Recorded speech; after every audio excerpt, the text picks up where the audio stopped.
Hey eBay sellers, it's Suzanne A. Wells, and I wanted to give you a free sample from my Ephemera course.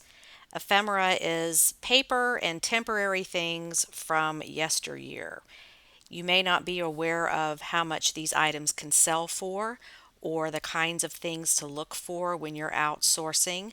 So I just wanted to give you this introduction so that you can see the opportunities that are out there and learn to make some money in this niche.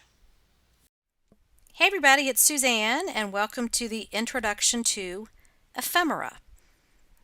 If this is a new word for you, you can impress your friends with this and what it means, but most importantly, you can start making money selling these things on eBay. So let's get into this topic.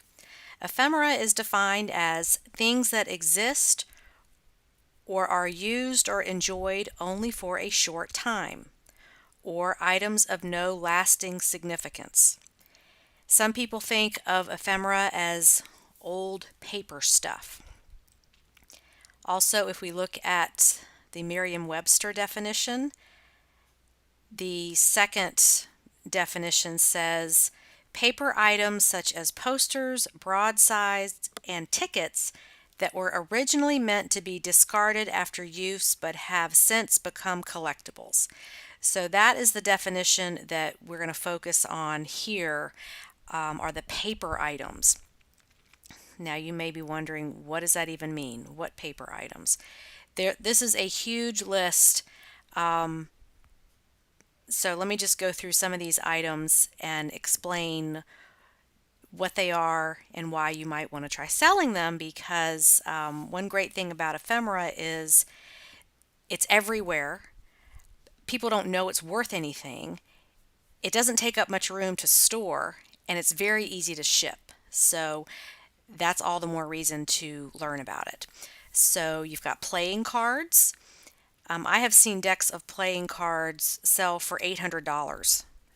Just depends on what they are, where they were made, what's on them, that type of thing. I mean, this is all about collectors and what they'll pay.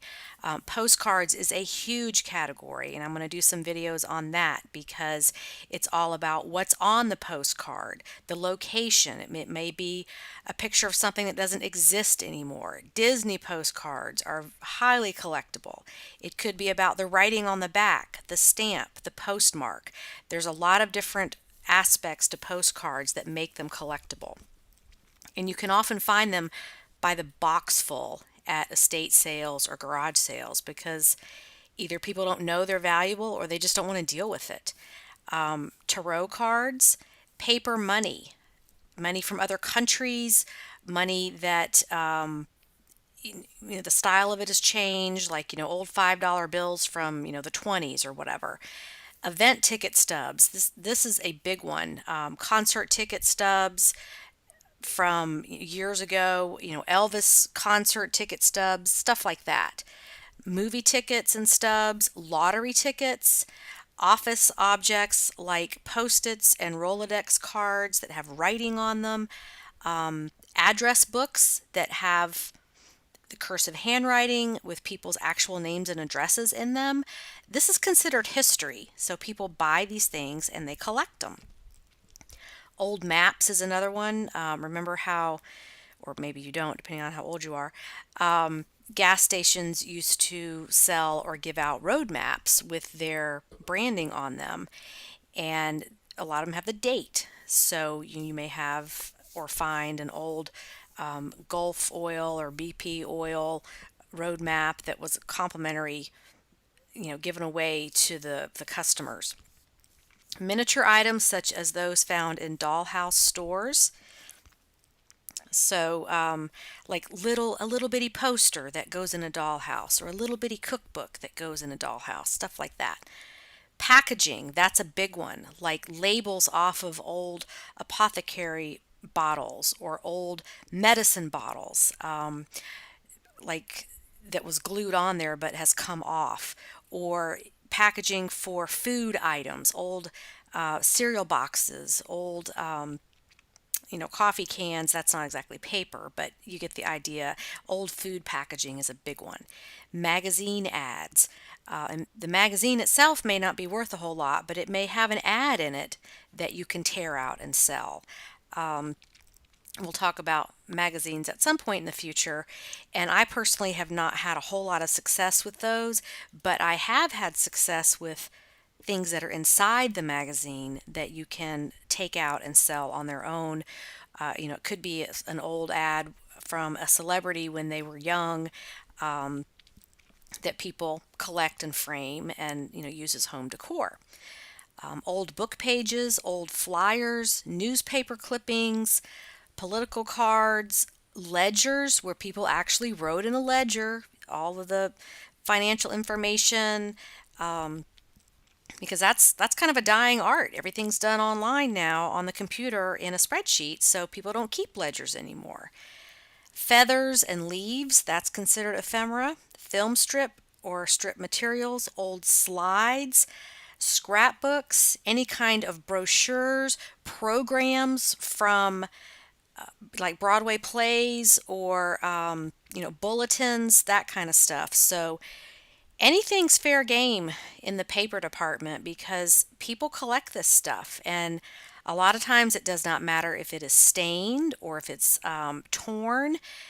It may have something of value on it. So we as sellers need to understand what collectors want, why they want it, and even if they'll still pay for it if it's not perfect. But because come on, stuff that's 30, 40, 50, 60, however years old, it's not going to be perfect. It's going to be yellowed. It may be taped together with yellowed Scotch tape. It just depends on what else is on it that is of value to a collector. So for our purposes as eBay sellers, ephemera is highly collectible and profitable. Obviously not all of it. You've got to know what to look for. But the average person does not know this, and you may not even have known this before watching this video. So you may see ephemera at garage sales, estate sales, and thrift stores priced very low or even free. I have picked up things free at all these places, even at a thrift store, because they assumed it was trash. And for example, one time I picked up at an estate sale a booklet where you collect pennies and you put them in the booklet. And it was in the free box. And I was like, well, I can take this home and research it and see what's going on. And one penny in there was worth $100. So I sold the one penny on its own, and then I sold the rest of it, all the other pennies in the booklet, for about $100 also. And I've got that on my Pinterest board. So that's one of those sales I recorded because I couldn't believe I pulled something out of the garbage or a free box, which they considered trash, and actually sold it. And then I was at a thrift store another time, and they had these huge bins of sheet music that someone had donated. Apparently, the person had died, and they were a music teacher, and they had all this sheet music, which is quite expensive to print. And I was with another eBayer and we split it up. And I sold that stuff. I made some pretty good money selling that too. So don't ignore the paper because there could be something in there valuable. If it's free, you might as well take it home and research it. You can always throw it away or burn it or whatever you want to do if it's no good, but check that out.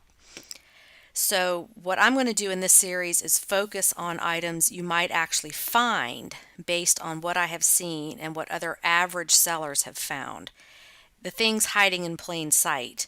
Obviously not so much military collectibles or Japanese art or things that you're probably never going to see.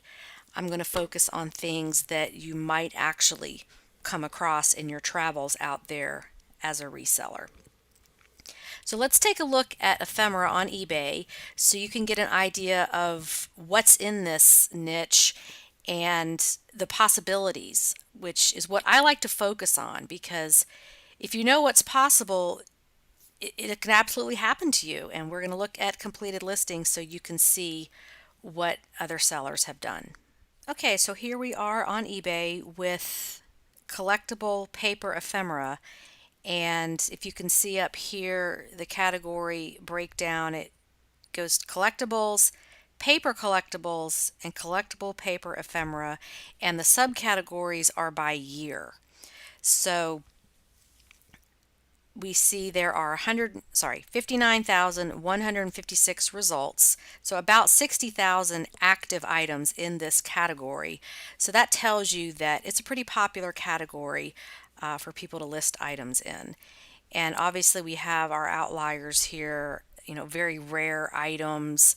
You're going to see some autographed items here, which I'm not really going to address that in this video, but autographed things you need to have authenticated because you just don't want to assume that it's authentic, and you certainly don't want your buyer to get it and assume that it's not authentic. That's going to be a problem, and most collectors want things with autographs authenticated.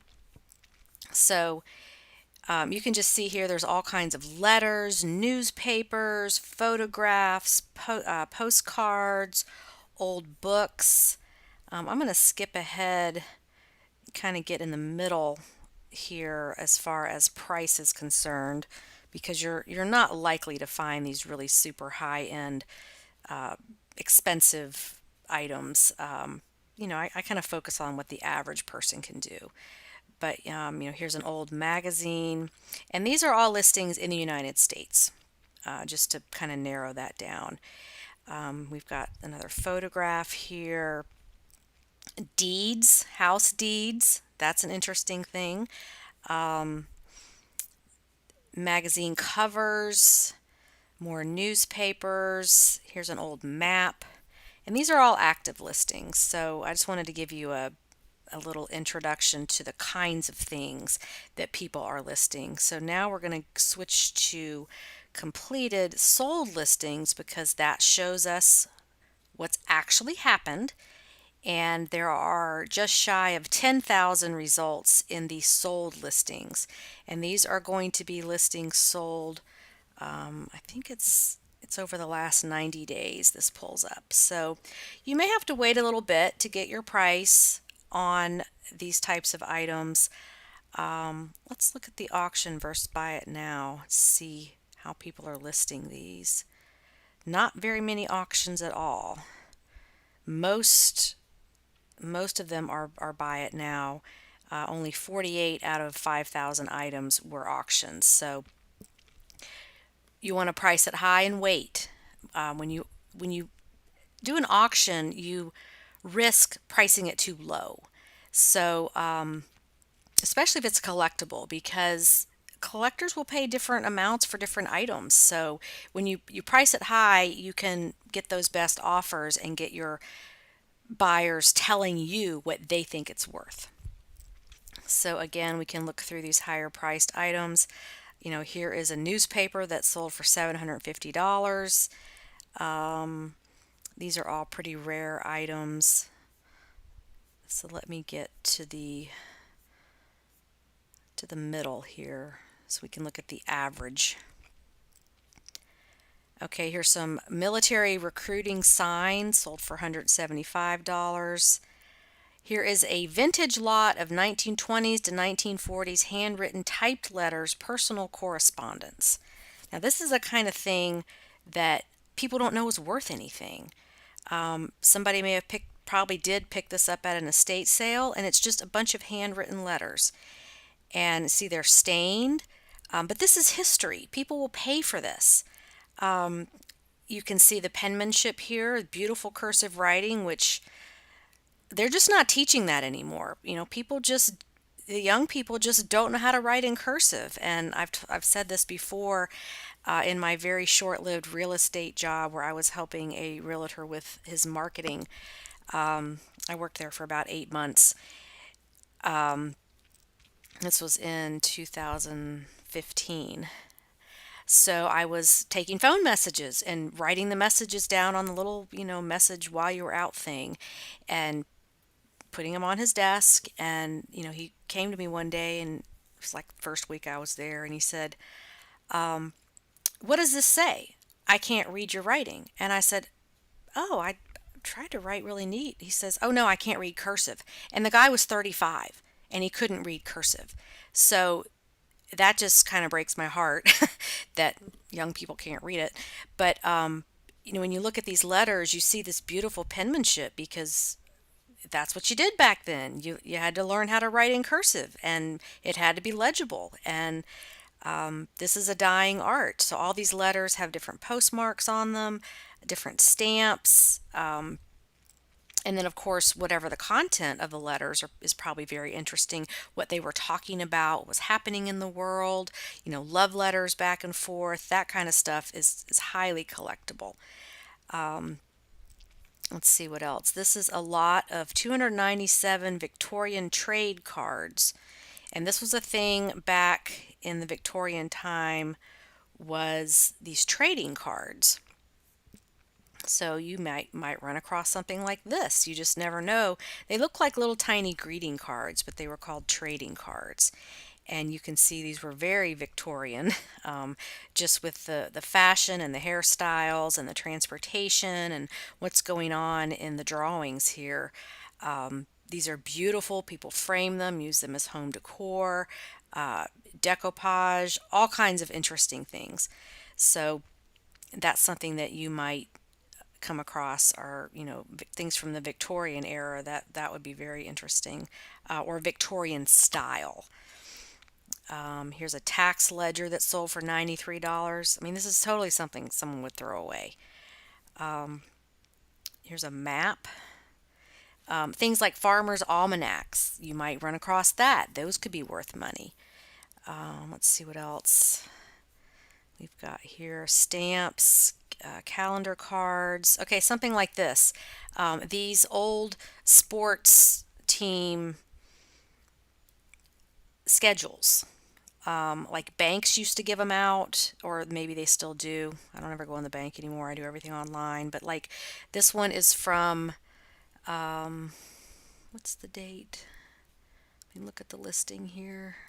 1965 is the date. And this was just an old Houston Astros baseball schedule. Just an old piece of paper. And it sold for $91. So that's something somebody might throw away, or could be in a box of just all kinds of odds and ends at an estate sale. You never know. More old photographs, drawings. Let's see what else. Something that you might actually find. Diaries are those would sell. Definitely, if it's an old diary. I never had a diary because I had a very nosy little sister that always got in my stuff, and I wouldn't dare write anything down because, oh my God, she would find it and she would know all my secrets. So I still, to this day, I'm like that. I don't trust anybody. I'm not writing anything personal down that could be used against me later. Let's see what else. Here's some more photos. Okay, this is a more current item, but these are our magazine clippings. 19, it doesn't say, but this looks like 80s. Assorted European fashion magazine clippings. And this sold for $75. And it's Brooke Shields when she was a young woman, maybe even still a teenager, modeling. Beautiful photos. But see, it's not the whole magazine, it's just a few pictures. So maybe somebody collected her stuff, or was just smart enough to pull these out of different magazines, and they sold for $75.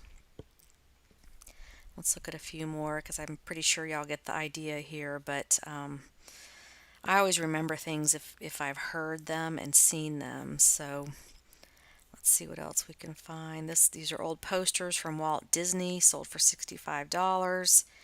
Here's some more Victorian vintage postcards.